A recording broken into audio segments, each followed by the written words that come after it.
that they don't have the greatest initiation. Doom's usually such a good option to try to, take out the Terrorblade, not have him be a part of these fights. But he's got to fight through a lot to get there, especially, we've got that Clockwork who's going to be able to split up the fights. You've got a Witch Doctor if you get too close. And then, of course, the Silence, too, from the Death Prophet. It's a lot to fight through. It is, yeah. It definitely is a lot to fight through.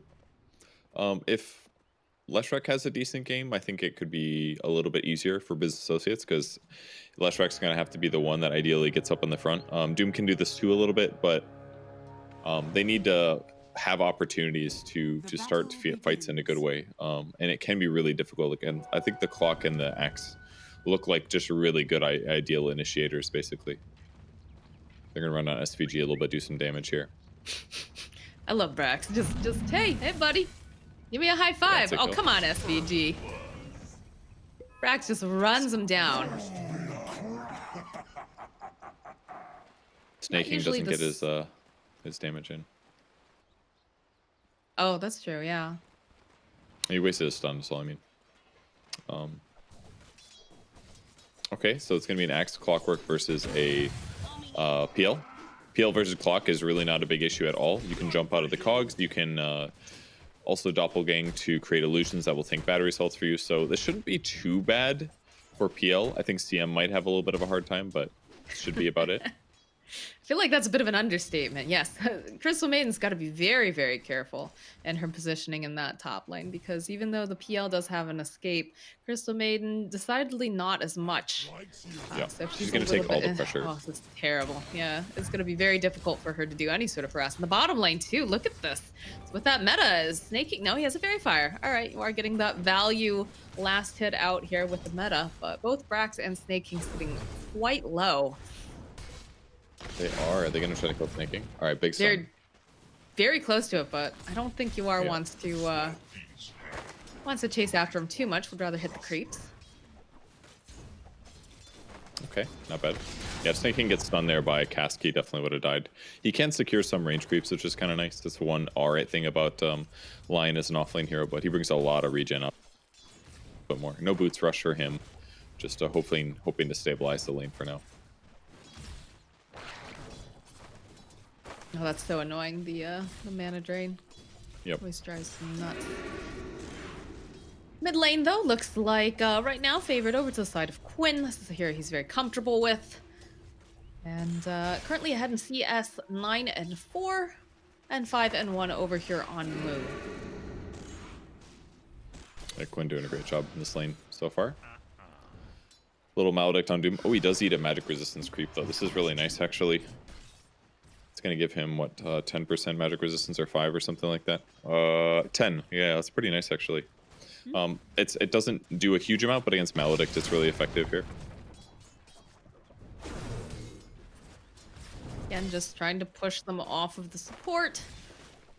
Snaking's doing a pretty good job, though. He's gotten very, very low a couple of times, but he's been able to just outmaneuver and get away before they could land a killing blow on him. Yeah, it seems okay so far. Like having raw disables is really nice against Witch Doctor lineups because normally they maledict and they get a bunch of right clicks in. But if you just stun back and run for your life, you're usually going to take a little bit less damage in a trade here. So it's a little bit easier for more straightforward support in this way. MSS denying the Crystal Maiden Courier, but considering they haven't killed her yet, this isn't really that big of a deal. Seems to be hugging pretty close to Eternal Envy, honestly. Like a lot of her moves. It's a lot safer to do this. It's nice, not just him, it's also the creep wave. That way, if Clockwork decides to run in, then the pressure is difficult. I think MSS also got Rocket Flare at level 1 and not Battery Assault because he didn't expect to be able to use Battery Assault.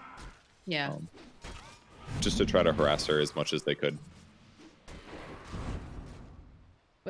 What's going on in the Axe? This is looking like Lelis is going to have to back off and use his salve. It's a good thing he had that wand, otherwise I think that was a kill. Yeah, that was a lot of pressure. So they've done a good job. PL doesn't have as many last hits as Axe, though. CM does have 6, though, so the lane is actually going pretty decent. It's like an 18 last hit advantage versus 14. So slightly good for Business Associates. Seems fine. UR needs some regen pretty badly. Does have a couple of these charges. over here on his stick. Put a little bit more damage, try to bounce around. Can they turn this around? It's looking like a dead snaking. Is it gonna? Oh, they took down Yawar though, and they're gonna be able to get SVG.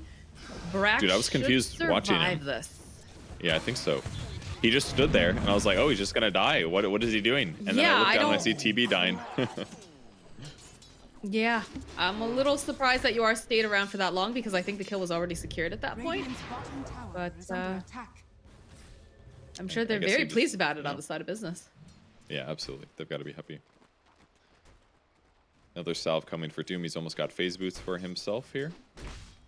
So Doom in a really good place with 23 last hits. Quinn is doing very good mid, 30 last hits. I think it's pretty safe to say that Quinn consistently wins most of his mid matchups here. He's going to go for a dive. He's got the 6 and the DD. This looks like a very easy kill. Oh, MSS. MSS. You rascal. It was definitely Quinn's kill there. Not necessary. A little cheeky robot play there. Oh, that's funny. I don't think Quinn thinks it's that funny personally, but Crystal Maiden, though, making a rotation. They've got the vision on her using this ward. They'll grab her up, throw out the battery assault, and that's going to be another kill. This time, this one will go over to Quinn. That was really nice that MSS got that follow-up one with the ward, actually. That's so huge, because now they get the tower. They don't get the last hit, so that's a little bit rough, but taking the tower this early is nice. Moo gets a D ward, knowing that there's an observer ward based on how they moved in.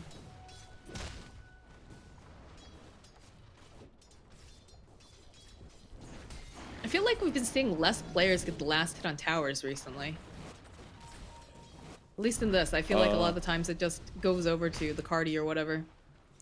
I think that's just generally because my easy excuse is just that players are better at defending their towers, or like, so it's like it's easy to, like, when you're about to get a last hit, to like look at the map and be a little bit scared that somebody's about to come out and kill you, you know? Like, so I think players are a little bit less focused on the tower and more about, like, I don't want them to get a good initiation, which I think is probably why we do see more missed last hits. All right, well, they're trying to set up over here on Lelis. Man getting harassed here. They don't have a ward on the side, but snaking, hiding in the tree line. Lelis. You get something delivered? Yeah, raindrop is what he just grabbed. Interesting. Oh, I thought for some reason I already saw that. I don't know. All right. Cool. It's an interesting pickup, to be honest. It's going to help him stay alive, obviously, and against some nukes. More mana regen for battle hunger, things like that is pretty nice. Radiant's top tower is under attack. A lot of raindrops, pretty actually. quiet, Oh, man, Quinn. he's got a haster in. Yeah, Lelis has to be careful here. It would be a really, really easy kill with the ulti, but maybe I'd rather use it somewhere else. No, it would have been really good against the supports. I don't know. They didn't have vision, though, is the negative, and the ward was there, too. So Alt. maybe Immediately followed up with the stun. Frostbite. Eternal Envy turning around and deciding that they're not going to get this. Okay. And She in did comes TP. Quinn. She's diving, I think. Yeah, there's the exorcism. TPs are coming out though. Be careful, Moo is here. The exorcism's already going though. This is maybe a bit too far here, Quinn. Wow, that was a full rotation whole up to this team. top lane. Wow. The whole All ass right, team. Lelis is like, I don't want it. Leave it. Bye, Brax. And a Oh. long-range coconut. Apparently they tried to stun the other side. Yeah, a little Like bit of an coconut overdive there. surprise. Having that observer ward would really help, though, because it let business associates know that they were hard committing here. You are putting some damage on that tower. SVG hanging out behind the tower. She's both with supports. There's out a coconut. Clockwork with the double damage up top, hoping maybe Fear will walk his way. Radiant's middle tower is under attack. And decides he's just gonna walk out anyways. Maybe able to go grab this lion. The frostbite though slowing him down. EP comes out now from Eternal Envy. Drop the Maledict over here on snaking. This is looking like a very dead SVG despite that Voodoo Restoration. And Just a little pressure Another as well. So basically, Envy not only rotates over and gets a support kill and finds a Iron Talon, but now it can safely farm this wave. So this is a really good moment here for Business Associates. So they lost the mid tower pretty early, which is a bit negative, but I'm surprised they're a little bit behind in net worth, honestly, because it feels like they've just made better moves the last few minutes. But Quincy Crew still farming pretty quick between the TB and the Death Prophet. This is actually so crazy. Like, you mentioned it in the last game, but you're especially seeing it in this one with just the way that Business Associates are just 5-manning for the most part. It's always 4 or 5-man after a certain point. They all move together as like one big unit, whether it's, you know, the top lane, everybody shows up, or now to the bottom lane. All of a sudden, there's just 4 heroes, and they're very clumped up. So it is really fascinating to me how like a team might be able to use this towards their advantage in the future, knowing this. Yeah, it could be something that like they still spread out and farm decently well though. It's not like they're not farming or anything, but they go in on this Death Prophet. Could be a dead Witch Doctor. They have Doom. They can doom up the Death Prophet before, maybe. It would have been hard because they didn't have any impale left on the line, and CM was a bit limited too. So like they would have had Finger of Death and they could have doomed her, but she probably lives, or at least runs away there. Definitely a lot safer just to disengage briefly. Fair enough. Business Associates taking over the jungle here down in the Radiant half of the map. Lilith is working on Blink Dagger next. I like that. They need initiation for sure.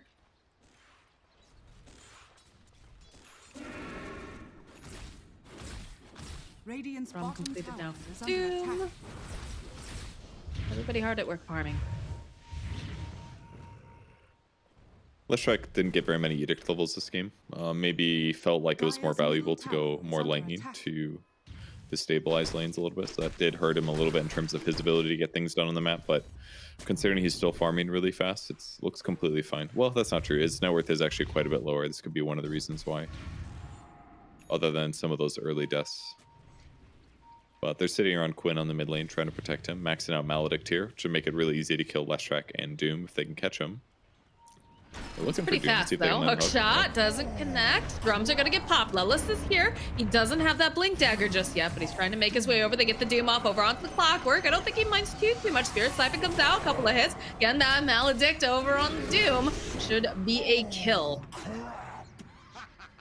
I think he was trying. Yeah, I think he doomed Clockwork because he was hoping that if he dooms him, he could TP out. But then he saw Axe and realized. And it's possible that Quinn also has Yule Scepter at this point too. Just a little bit too many heroes, most likely. No, he went Drum first. Okay. So yeah, that Doom would have allowed him to teleport if Axe wasn't there. I think that's what the Doom was for. Maybe not the best usage, but it did force a lot of rotation. That is the typically the role of Business Associates are the ones that usually do the major rotations, so a little bit of a change here. Oh, I love that taunt. That's like one of my favorite taunts. Yeah, that one is good. Clockwork Robot. That's having a fun time, SVG, though. They're all clumped together a little bit, but they'll just sidestep around, and that's a quick pick off on the position 5. Can they get anything else, though? MSF was over in the area, and he's just getting chipped away. Tries to go for the hook shot out, and he can't. Rax will collect the kill. Tries to hook shot his Death Prophet, but misses. To stay alive. Snaking in position to disable if needed. Finger of Death is ready. Middle tower is under attack. Oh, his lion is an abomination of cosmetics. Yeah, all of our lines look like that these days, basically. Yeah. It's a good D ward, though, here from SVG, realizing that they dropped that ward behind the tower. Lilith getting into position. Still no Blink Dagger on him yet. He's very close, though. Dire's top tower is under attack. It's fine. Envy gets to TP the bot lane. They're still farming. TB's still farming. It doesn't look... I guess... it looks a little bit worse for Business Associates net worth wise, but it's really not that significant. They're like 1.5k behind or something like that.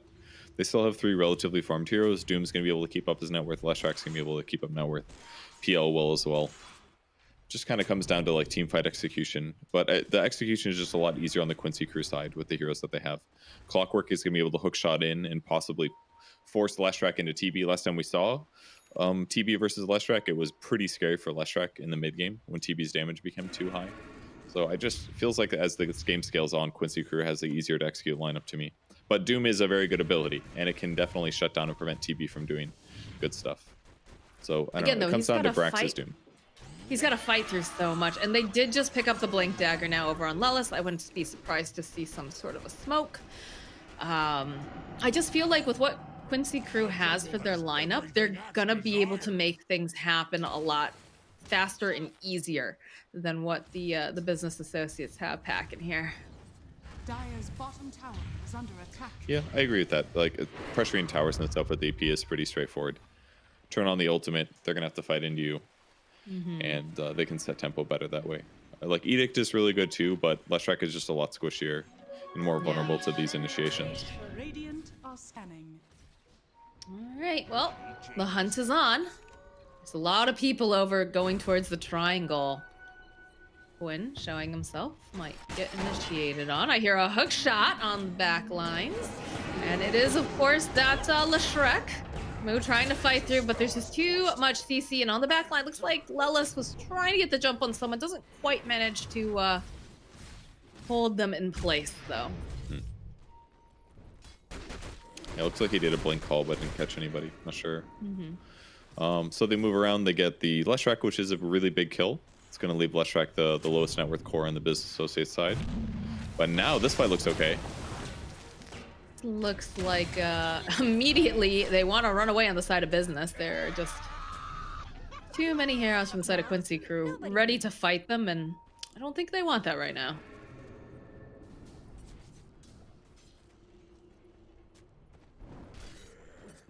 Okay, still getting through the jungle a little bit. Ooh, this gas could be huge. No hook though. Dire's middle tower No. is under attack. Needed the hook follow up to get that kill for sure. I need to hold him in place a little bit longer. It was a good setup, but just needed maybe like a +1. Although Lelis, he's got a little bit of vision. They do have a ward forward. Did they see Moo though? I don't think so. I think they saw Lelis though. Dire's top tower is under attack. They got assist so defensively. Their Dire's heroes. structures are fortified. Like if either CM or Lion gets caught to start the fight off, like that person dies. They get silence followed up, and then probably bursted at the start of the fight. That's really scary for business associates. Disable. You take both It of is, those yeah. really squishy supports out. What do you have? They're just gonna run all over you. Like Leshrac will still do Radiant's good bottom damage, tower and Doom is is still there under too. attack. But and now that they have Yules, unless he can Dire's defend himself a top little bit tower better is than under before. attack. But he still needs to be the second guy into the fight consistently. Doom is going to go up and hit creep waves because he's the only guy that can like safely do this without getting Lelis. initiated on and killed. And that's why he's pulling it to the right. Just a lot Lelis safer. jumping forward, trying to get the drag back. Taking a lot of damage in this creep wave, plus the ultimate. Be able to go take down Brax. There's no Doom for this fight, but they already managed to take down SVG. He's already gotten off all of his spells. Death Prophet also getting her exorcism off before the Doom came, so I think she's absolutely fine with this. Yeah, ends up working out all right for him. And they're going to take this into Roche, which is a great choice. They use meta. They've got plenty of damage here. Don't think they have a medallion, but they're going to be able to do this at a decent speed. I don't Win a think they need fight, it right now. take Roche, go jungle for a bit, then come back and look for another fight with Aegis advantage. I like They're moving Lelis' in. positioning here. It is And the slowing tree down a line little bit. immediately hexed up though. It's not going to be able to go get the call off. Are they going to be able to get in there in time though? But MSS coming in with the push back. They managed to go take down Lelis, but he's got the Aegis of the Immortal. It was a great play coming out from MSS to just grab everyone, focus him, and allow them to get the Roche. But they have popped the drums. They are going to chase after Quinn. Doesn't have that exorcism. Is going to use the siphon to try to stay alive a little bit longer. Oh. That splitter's not happening. Axe wants to come back in again. Everyone's sitting fairly low. Lois looking for this perfect moment as he jumps forward, finds Moo. Will be able to get the call off. Can they get the final hit? There's going to be the Yules coming out from the Death Prop. They should be able to take down the Lion. On the back lines, though, Moo, he's a liver. He's a survivor. They have vision on him. Do they have anything to cancel out the TP? By God, they do. And the Crib Swarm coming out from Quinn will take down the Disco Pony. Very, very smart rocket there by MSS. It's the perfect time that he's going to juke and TP, and that gives you vision, which means that there's no reaction delay. So easy kill there. Pretty decent fight considering for business associates, considering they didn't have Doom there. They used their disables well. They killed MSS at the start of the fight. Just a weird mistake by Moo there. I thought he was going to do a lightning into stun maybe to try to catch the Death Prophet, but wasn't able to catch her. Went for a stun, it missed, and then at that point they'd overchased a little. Made things a little harder. That's close. It's like some pressure being placed now to the mid tower on the side of Quincy, and everyone else kind of just backing off a little bit.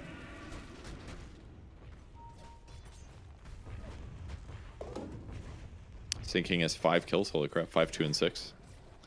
He's actually doing quite well on the line. He's only got 1 finger of death kill, which is a little bit low at this point. You see it a lot more in pub games, though. It's a lot harder to against good players. It's kind of like Legion Duel. It's a lot harder against good players to really rack those Oh, up. they spot Snay. The jump forward from Lelis. Got the silence as well, so he's not going anywhere too fast. Does have a force snap though. The hook shot comes through from MSS. He grabs 2 of them. He'll take down Fear. He'll take down Snake King. Eternal Envy having to just gobble himself away. The drums get popped. They just can't grab anyone else though, unless it's Lelis. But again, Yule's coming out from Moo. Will be able to protect Eternal Envy, as all of these heroes sitting between the tier 2 and the tier 3 are just forced to go back and focus on a building instead. That was a really good Manta dodge at the call. That could have been PL going down in that fight otherwise. And once again, the sports got punished. A little bit of out of position line as he goes for ward, and D ward ends up getting cleaned up with the CM too. So game's not looking so good for the Business Associates. Feels like we haven't seen a Doom yet that produced a kill. Oh, look at that jump forward. They had the sentry down. He was invisible and everything, Purge. And poor Brax, he's trying. He pops those drums, that long range durian right off of the creep camp, right back at him. Spirit siphon and a dunk from Lelis. And a neutral item. Please pick that up. Oh god, I thought it was the PL one. I was like, what? How? How would that spawn? The Embrace, great item for the PL though. A little bit more attack speed. M-Claw's really good actually also. Every illusion gets 1 crit. But it just feels like Business Associates weren't really able to set up their stuff. One of the negatives for a hero like Lion compared to like Earth Spirit is that like you can initiate at all points of the game. Maybe your disables and burst damage aren't as good, but you're more effective at fighting at all stages. So until Lion gets like a Blink Dagger, and he's got 4 staff now, but it's been delayed enough where it's like your hero just doesn't get into the game fast enough for Lion to feel that useful. Even though his skill set is really good for what you want. The tempo has not been good though. Lelis and MSS on the hunt again. Here in Moo, a little bit deep here in the oh, they see the courier, so they realize somebody's making their way into the forest. Yeah, I think they were just there to try to find a solo kill, maybe like either a support, maybe a Terrorblade. Terrorblade would have been a hard kill though, I guess. Oh, Leshrac only has a 1 stun. Envy? Okay. Probably didn't do that on purpose. I mean, it's Eternal Envy. He might have, you know. He's just trying to get the hoping to vision. break a smoke. Yeah, or break a smoke, expecting a smoke, sit on the cliff, or leave an illusion on the cliff as well for a bit of time for vision. Might have worked. He did manage to spot out a couple people. There's the smoke, though. No Doom here.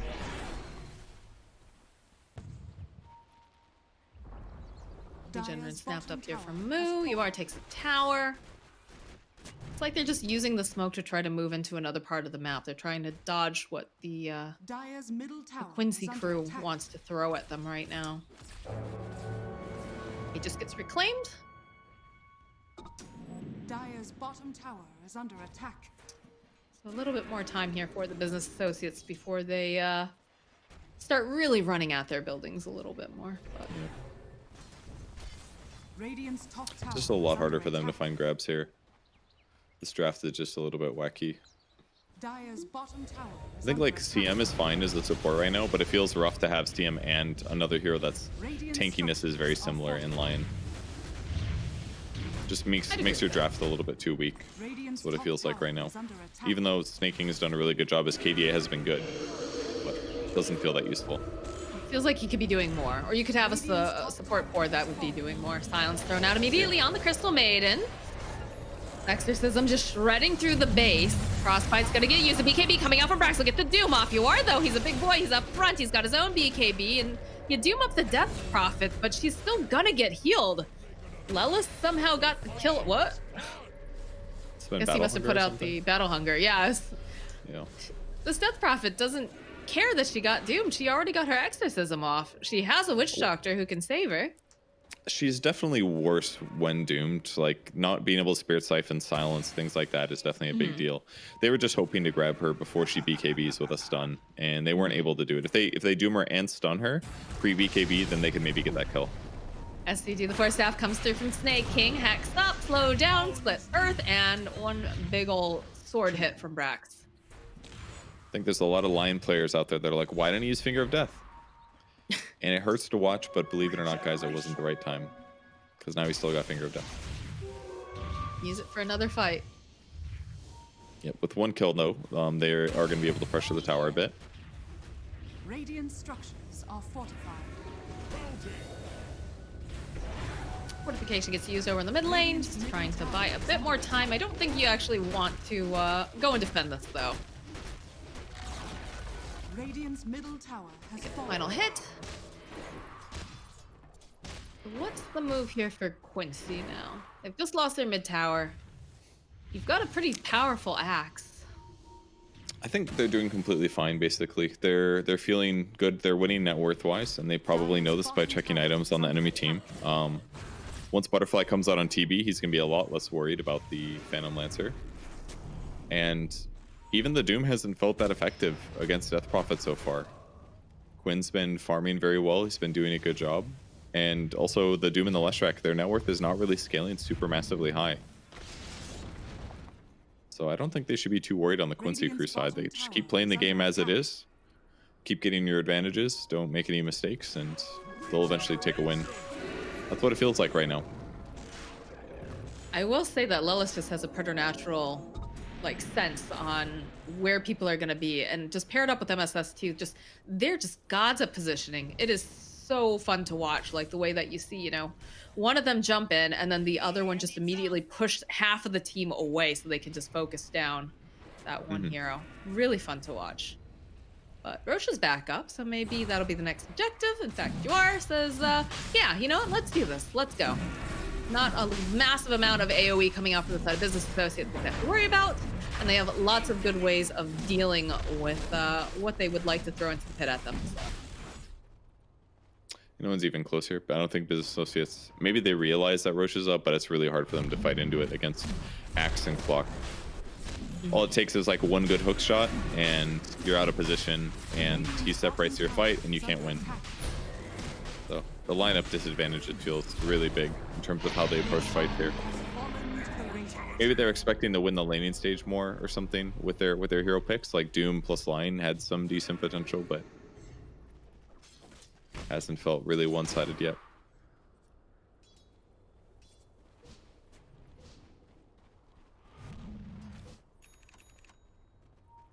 Okay, that is a big pickup that we just see here. Two big pickups, technically, right? Yeah. Because the butterfly is very, very nice for the Terrorblade, but the blink is going to be pretty big on Brax, because if he's able to get the jump on Quinn before anyone else can, and also before Quinn gets the exorcism off, it's going to make their chances a lot better here. And ideally before Quinn gets Lincoln's as well, because then he's going to have to worry about that. Does Brax have the War Stomp on Centaur from Centaur? No, he's playing Frost Armor instead. Okay, which isn't terrible considering the TB, but he doesn't have a way to break Lincoln's or stun as he initiates, which could be They've got the jump forward. All right, there's a Doom over on the Terrorblade. That's still a great target, but on the back line's Quinn. He just gets blown up instantly. They'll taunt right back in. Lelis, he's doing the best that he can here. There's just too many people. A couple of these nice bounces with the coconut. Terrorblade still just doomed up, but it will wear off. SVG taking a lot of damage now from Eternal Envy and all of his things. Jump forward again, coming out from Brax.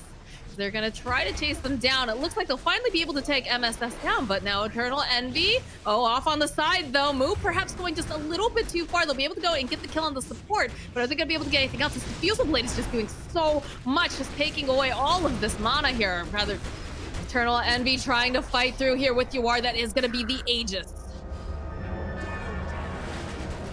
Right back up in again, the Hex. There's so much lockdown. I don't believe Yuar is going to be able to survive this. There it is. Okay, really, really good fight there. Worked out perfectly by Brax. He blinks forward aggressively.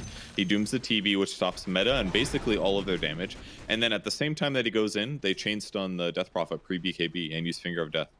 I didn't see who went in first. It was probably Snaking with a Hex to follow up the Infernal Blade, but definitely a little bit slow on initiations from Quincy Crew. I think that Quinn probably should have been able to BKB there, but there must have been a hesitation or a quick Hex from Lion or something to follow it up, and that's why they got nothing out of it. As soon as the Death Prophet was killed at the start of the fight, it was a great start for Business Associates. I have to say that fight went on for so long because all of a sudden, you just have all of these Phantom Lancer illusions hitting you, and you just have absolutely no mana left. You can't fight. Definitely well played on the side of Business Associates and dragging it out for so long, and a little, no, just honestly, it was just a really good fight for Business Associates. Yeah, what's a Hex? Hex at the same time, no follow up or no BKB capable there. He took so much from that Finger of Death, actually. Yeah. Must have been other nukes hitting him at the same time, because that was bonkers good. Mu taking a little bit of damage from the Death Ward, but when all the PL illusions got in there, everything got so scary. Great double stun for Mu as well. And also, very importantly, Brax backed up at the same time that Axe went in. That was actually so crucial. If he gets called there, he maybe dies to the TB. They get an Axe chop, and maybe, who knows, more Business Associate heroes. So Brax MVP of that fight, without a doubt. What? If an Axe screams in the woods, but nobody's around to see it. You gonna finish that thought, or? Snake King, though, coming in hot with the initiation, the Frostbite, the Split Earth. They're just gonna hold Lelis in place for as long as they can, realizing that he is the primary initiator, but MSS over on the high ground is in position should he need to leap in, but could be the end of that engagement.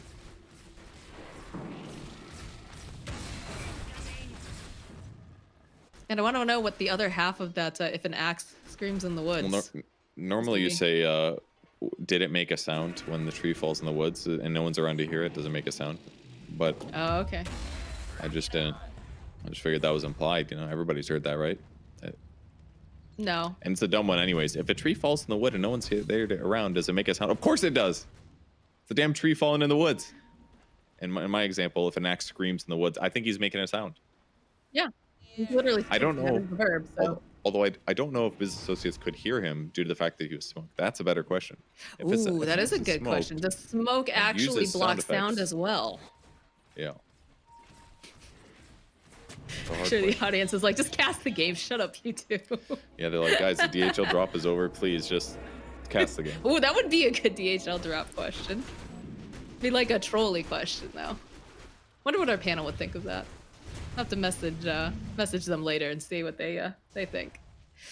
I'm sure they'll love to talk about it. They probably would. Craigie Code is actually so sick on Leshrac. Last time we saw this Lesh versus TB matchup, Lesh had a lot of issues taking physical damage against the TB in the mid game, but now that he just has it as a neutral item, he doesn't have to feel as physically vulnerable to all of that damage. It's a really lucky drop there for the Business Associates side. Some would say the perfect item. Now we can go back and focus on int items. We've seen some really good neutral drops throughout the series, and I'm interested to hear what you think about neutral items, because they're very polarizing. I feel sometimes people absolutely love them, sometimes people absolutely hate them because they're like, okay, especially once it gets to the 60-minute mark, right? That's when the big boy items come out and they can 100% influence how the game goes.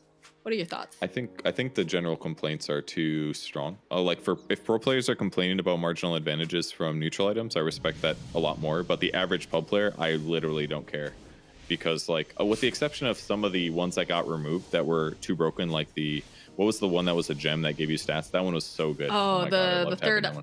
The third eye, I think. Yeah, that one was insanely good. And there were some other ones that were a little bit abusive. For sure, and it's good that they got removed, but generally neutral items have not been something that I've been majorly complaining about from the beginning. There is some RNG to them. They've done things to mitigate that RNG, and at this point, I even hesitated to say that it was lucky, because I knew that it would make some people upset for a reference point.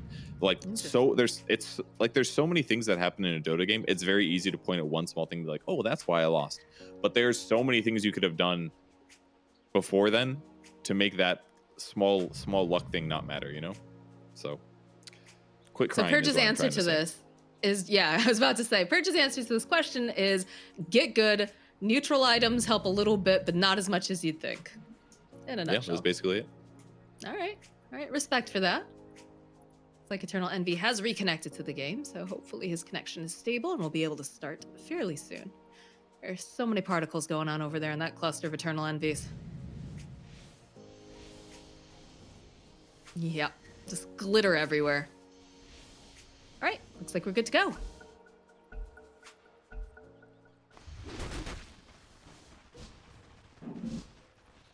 Almost got the Abyssal set up for the Phantom Lancer. He's got the Basher already. He's getting closer and closer to it. Is saving for buyback, though.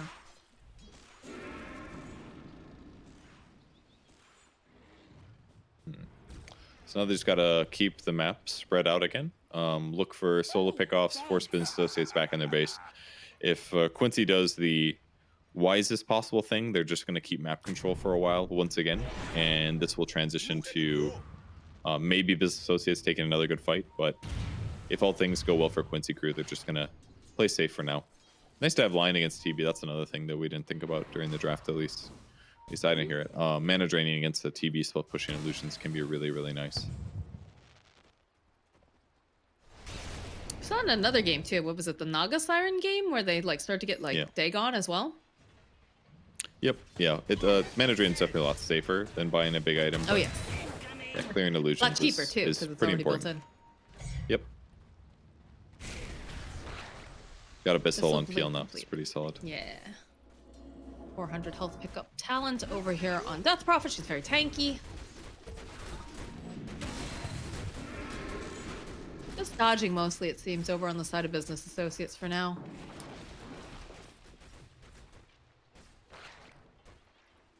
Kind of cool items for Clockwork. I like the Vlad's pickup.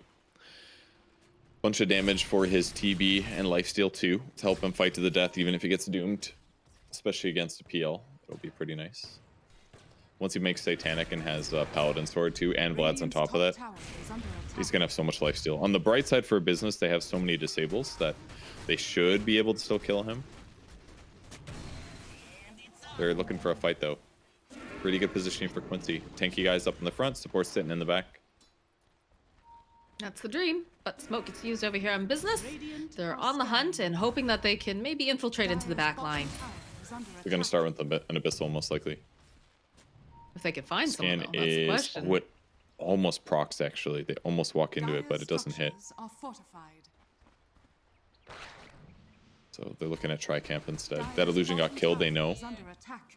Due to that one being mana drained, they know approximately where their opponents are.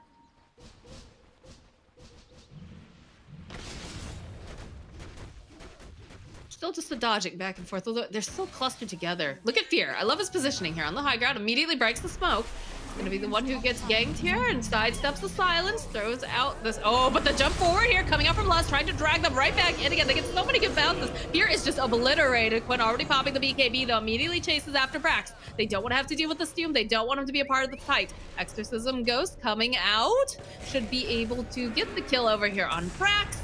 A couple of these ghosts... Takes a little while, but they eventually get him.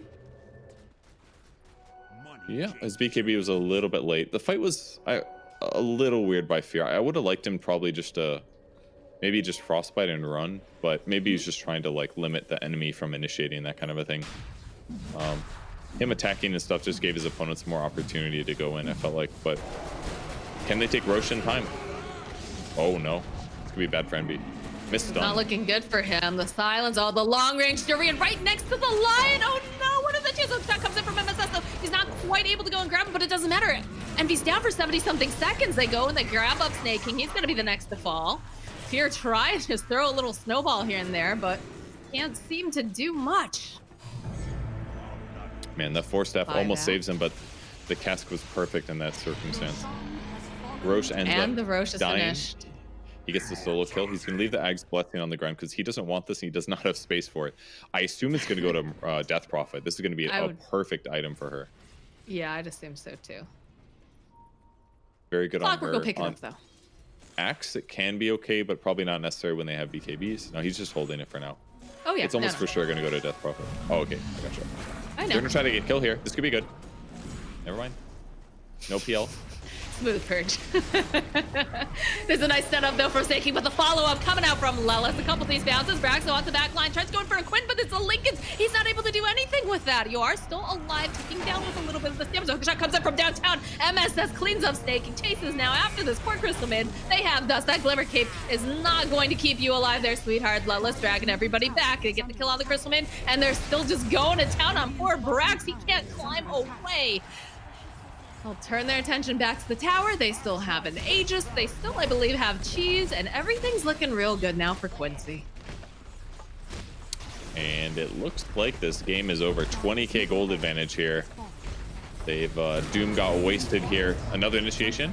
Another initiation, the BKB again from Moo, but there's got so much physical damage. And again, he's not concerned about this. He's got an Aegis. He can literally just stand there toe-to-toe and fight him. Envy on the back line, though the silence comes out. You've got those spider legs over here on the Bruja, but she's just not going to be... Oh, the taunt comes out from Lelis. They get the kill on Envy. They're going to get the kill on Moo. And that is going to be a GG. And Quincy Crew takes the second game. You got a game 3. Yeah. Really well played by Quincy Crew. With the exception of one fight, they had the advantage the entire game. The laning stage went better for them. Once again, Quinn wins his mid lane.